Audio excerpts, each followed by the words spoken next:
আমাদের দেশে মানুষের টেন্ডেন্সি হলো নিজে যত রকমের টাউট বাটপারগিরি সব করবে আর আশা করে হুজুরটা হবে আস্ত একটা ফেরেশতা। এটা ভুল।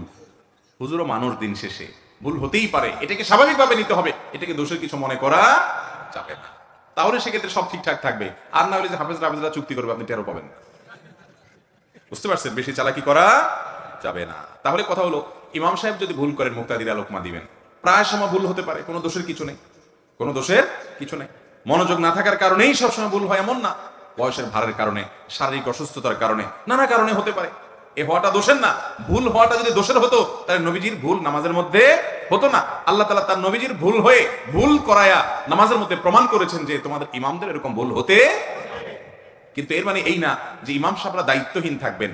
ইমাম সাহেব মুক্তাদিদের নেতৃত্ব দিচ্ছেন, তার নামাজের সবচেয়ে মনোযোগ থাকতে হবে, ধীরস্থিরতা থাকতে হবে, সুন্দর থাকতে হবে। ইমাম সাহেবকে সেই রকম ইমাম দেখে দেখে নিয়োগ দিতে হবে কর্তৃপক্ষ। কিন্তু ভুল হয়ে গেলে এটা নিয়ে এত হইচই করার কিচ্ছু নাই। খুবই স্বাভাবিক, খুবই স্বাভাবিক।